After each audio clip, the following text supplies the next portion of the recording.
कई किसी के हाथ में हथियार नहीं है क्या? भगवान शंकर के हाथ में त्रिशूल है, हनुमान जी महाराज के हाथ में गदा है, दुर्गा माता के हाथ में तलवार है, कृष्ण भगवान के हाथ में सुदर्शन चक्र है, श्री रामचंद्र जी भगवान के पास धनुष बाण है। क्या धनुष बाण नहीं होता तो क्या सीता माता को ला सकते थे क्या? रावण से जीत सकते थे क्या? नहीं जीत सकते थे। कृष्ण भगवान सुदर्शन चक्र नहीं होता तो क्या शिशुपाल का वध कर सकते थे क्या? नहीं कर सकते थे।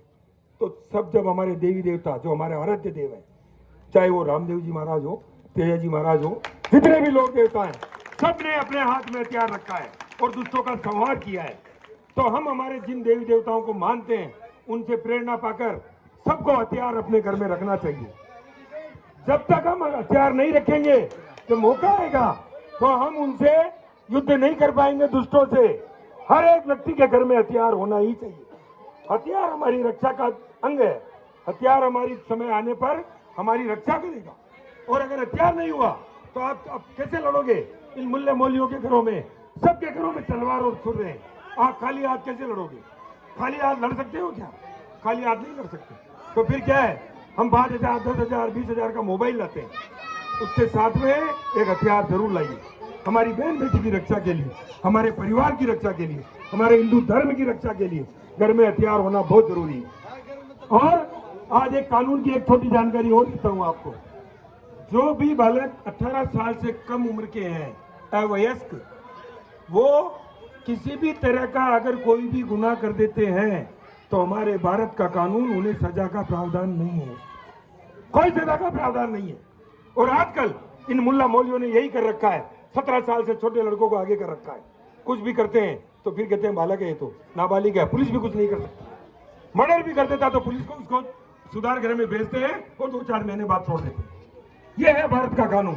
इसलिए जो 18 साल से कम उम्र के युवा है, किसी से डरने की जरूरत नहीं है। कानून, भारत का कानून आपको स्वतंत्रता दे रहा है कि अगर आपके घर पे अगर कोई हमला करता है तो खुल करके हमला करिए, कुछ नहीं होगा। कानून में पुलिस आपका कुछ नहीं कर सकती है क्योंकि कानून में प्रावधान नहीं।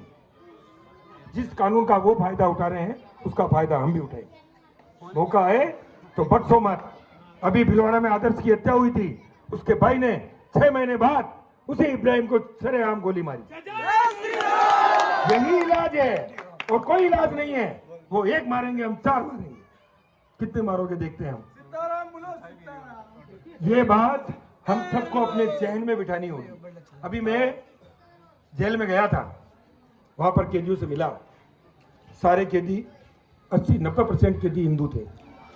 कोई डोडा चूरे के केस में आया, कोई मर्डर के केस में आया, कोई किस केस में आया। मैंने उन सब से मुलाकात की और मैंने उनसे पूछा कि आप लोग किस किस केस में आए। उन्होंने अपनी जानकारी दी। फिर मैंने उनको कहा कि आप लोग हिम्मत वाले लोग, अगर हिम्मत नहीं होती तो मारपीट, मर्डर, ये सारा हिम्मत वाला ही कर सकता है। इसलिए आप यहाँ हो। और आप जैसे हिम्मत वाले लोग इस हिंदू समाज की ताकत है और ये ताकत सारी ये अंदर है। यहाँ से जब वो तब उन्होंने मुझे कहा कि भाई साहब हमको क्या करना चाहिए? जब भी बाहर निकलो, आपका काम धंधा क्या करते हो वो सब करो। करते करते जब कभी हिंदू समाज की बात आ जाए, मैदान में खड़े हो जाओ। आप लोग ही हो जो इस हिंदू समाज की रक्षा कर सकते हो, क्योंकि आप लोग ताकतवर हो, हिम्मत वाले हो, आप कुछ भी करने के लिए तैयार हो सकते हो। तो हिंदू समाज की रक्षा आप लोग करेंगे। वो लोग नहीं कर सकते जो सरकारी नौकरी में है, वो लोग नहीं कर सकते जो अपना व्यापार धंधा कर रहे हैं, वो समाज की रक्षा नहीं कर सकते। वो धन दे सकते हैं और सहयोग कर सकते हैं, लेकिन मैदान में आप जैसे ताकतवर लोग ही हमारी हिंदू समाज को बचाएंगे। सबके जच गई।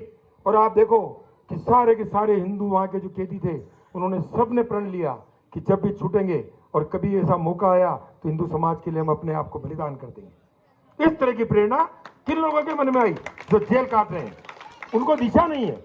जब दिशा मिली तो उन्होंने कहा कि भाई साहब हिंदू समाज की कभी बात आएगी तो हम मैदान में आएंगे, चाहे जो हो जाए। मरना तो एक दिन है और मरने में किसको भरोसा नहीं है बताओ? मरना तो सबको है, एक न एक दिन मरना है। कोई मौत को टाल सकता है क्या एक दिन से दूसरे दिन? कोई नहीं टाल सकता। तो फिर उस मौत से क्या डरना? जो कभी भी आ सकती है उससे क्या डरना? और कोई भी अपना आदमी मौत को टाल नहीं सकता या अपना जीवन बढ़ा नहीं सकता, तो फिर उस मौत से नहीं डरना। और इन लोगों से किसी से डरने की जरूरत नहीं है, क्योंकि मौत तो जब आनी होगी तब आएगी, वो कोई रोक ही नहीं सकता। और जब भगवान को बचाना होगा तो कोई मार नहीं सकता। कई बार हम घटना देखते हैं ना, छोटा सा बच्चा रेल से नीचे गिर जाता है, पूरी ट्रेन निकल जाती है, वो बच्चा जिंदा रहता है। क्यों? कि भगवान उसको नहीं मारना चाहते। और अन्यथा आप देखते हैं ठोकर खा के गिरता है और आदमी मर जाता है। ये एक रायला के पास की घटना है। दो मित्र मोटरसाइकिल पर जा रहे थे, रेलवे की फाटक बंद थी, वो दोनों मित्र रुक गए। एक चील आती है, सांप को उठा करके लाती है पता नहीं कहां से, और वहां ऊपर से उसके पंजे से सांप छूट जाता है। सांप छूटते ही उन मोटरसाइकिल पे जो दोनों जवान बैठे उनके ऊपर आकर गिरता है, गिरते ही वो एक को काट जाता है। अब बताइए क्या है योग है? सांप को उसको मारना था तो चील उठा करके लाई कहां से और यहां आके गिराया और उसने काटा, चीला ही नीचे, फिर सांप को उठाया, फिर चली गई। एक उस व्यक्ति की मौत हो गई और सांप फिर से चला गया। तो भगवान को जिसको मारना होता है वो बहाना कहीं से भी ढूंढ लेता है, और जब नहीं मारना होता है तो जब वो बचाता है ना तो कोई नहीं मार सकता। इसलिए डरने की जरूरत नहीं है, और इन मुल्ला मौलियों से डरने की जरूरत नहीं है। हमारे देवी देवता हैं, भगवान शंकर है, उनके साथ में कौन है? पार्वती जी। भगवान राम है, उनके साथ में कौन है? सीता मैया। कृष्ण भगवान है, साथ में कौन है? राधा मैया, है ना? ये किसको मानते हैं? अल्लाह को। इनसे पूछो तुम्हारी अल्ली कहाँ है क्या अल्ली कहीं? पूछे इनसे, तुम्हारा अल्लाह है, अल्ली कहाँ है? अल्ली है ही नहीं। अरे काहे का अल्लाह? फिर सब फालतू की बकवास है। ये सारे के सारे हमारे कन्वर्टेड हिंदू है जो मुसलमान बन गए। ये जो लोग हैं किसी के सगे नहीं है, इनका आना जाना बंद, इनसे खरीदना लेना देना बंद, इनको कभी भी कोई भी सामान इनसे मत खरीदिए। इनको 1 रुपए की भी इनकम देते हो आप तो 10 पैसा अपने हिंदू समाज के विरोध में काम करने वाले को दे रहे हो, क्योंकि ये 10% ज़कात के लिए निकालते हैं। यानी कि आप 1 रुपए की कमाई भी देते हो तो 10 पैसा ये ज़कात में देंगे, और वो हिंदू समाज को नीचा दिखाने में या मारने काटने में उसमें पैसा खर्च करेंगे। इसलिए इनके साथ किसी तरह का व्यवहार मत रखिए। सब शपथ ले लीजिए कि मैं किसी भी मुसलमान से कोई चीज नहीं खरीदूंगा, भूखे मर जाऊंगा लेकिन इनसे नहीं खरीदूंगा। इतना प्रण हम सबको लेना पड़ेगा। घर में काम नहीं दूंगा इनको, क्योंकि ये घर में आकर के इनकी कुदृष्टि डालेंगे। चाहे किसी भी तरह का काम हो इनसे नहीं करवाएंगे। हिंदू को काम देंगे, 10 रुपया ज्यादा लेगा पर हिंदू को देंगे। वो कम से कम हमारे घर में नजर तो नहीं डालेगा, हमारे धर्म के विरुद्ध तो नहीं जाएगा। इतना सबको कठोर बनना पड़ेगा। और अगर किसी का भी, यहाँ जितने युवा बैठे हैं आप सबके पास मोबाइल है, अगर आपके मोबाइल में कोई भी मुसलमान मित्र है, फेसबुक पर फ्रेंड है, उसे तुरंत बाहर करिए। वो सारी जानकारी आपकी इकट्ठी करता है। एक भी मित्र नहीं होना चाहिए, क्योंकि मित्र के लायक नहीं। मित्रता करनी तो हिंदू समाज लंबा चौड़ा है, करिए ना मित्रता को।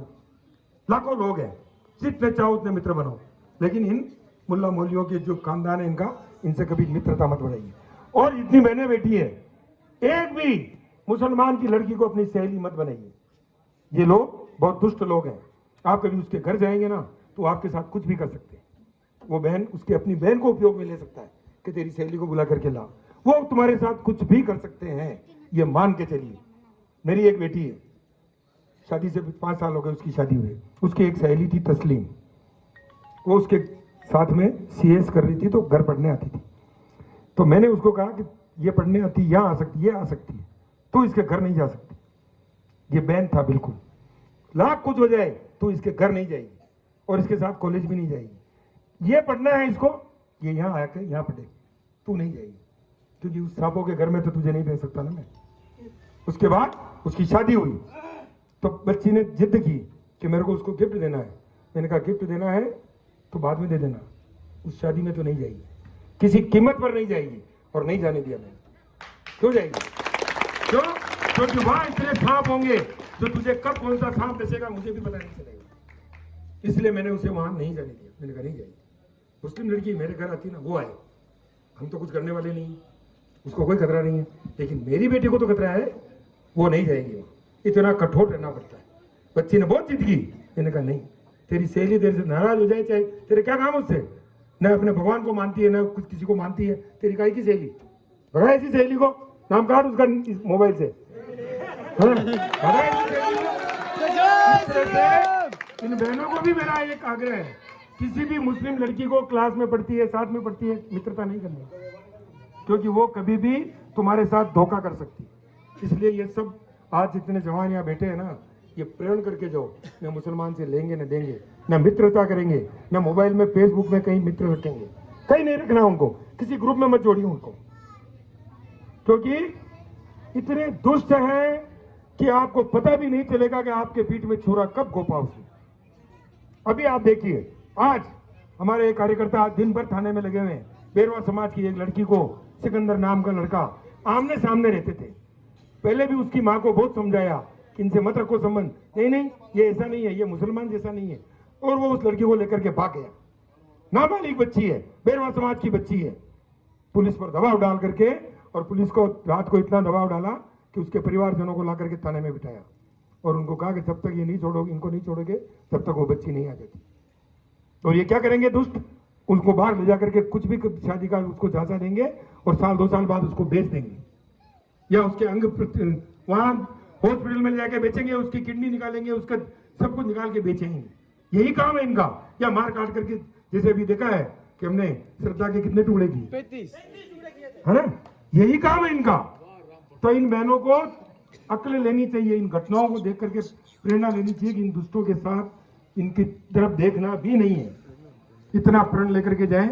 और हिंदू जागरण मंच का जो आज ये कार्यक्रम हुआ, मुझे बहुत प्रसन्नता हुई कि इस छोटे से गांव में इतनी युवा शक्ति आई और जो जवानों में जो जोश देखा। अब मेरे को ये विश्वास है कि अगर इस तरह से गांव में इस तरह की युवा शक्ति अगर खड़ी हो गई ना, तो हिंदू राष्ट्र तो समझ लो बन गया, बहुत जल्दी बन जाएगा। जो हमारे पूर्वजों ने जो सपना देखा है ना, उस सपने को हम साकार करेंगे, चाहे जो करना पड़े, हिंदू राष्ट्र घोषित करेंगे। और ये तो चिंता मत करो इनकी, इतने करोड़ है, कितने करोड़ है, ये सब हिंदू बनने वाले हैं। जब इनके सामने तलवार आएगी ना, तो अपने आप हिंदू बनेंगे। इन्होंने तलवार के जोर पर मुस्लिम धर्म स्वीकार किया है। जब ये युवा पीढ़ी तलवार एक हाथ में रखेगी, एक हाथ में गीता रखेगी, तो ये भी अपने आप हिंदू धर्म स्वीकार करेंगे। और हम करवाएंगे इनसे, या तो हिंदू बन जाओ या फिर भाग जाओ। देश हिंदुओं का है, हिंदू यहाँ रहेगा, तो तुम्हारे लिए जगह नहीं है। जाइए पाकिस्तान में, अफगानिस्तान में, बांग्लादेश में, हम नहीं रखेंगे यहाँ। और आज हमारे देश का सौभाग्य है कि हमारे को ऐसे देश के प्रधानमंत्री मिले जो दिन रात इस देश की चिंता करते हैं। चीन और पाकिस्तान की आंख में आंख डाल करके बात करते हैं। पाकिस्तान को तो बिना युद्ध लड़े भिखमंगा बना दिया उसको। ये भारत की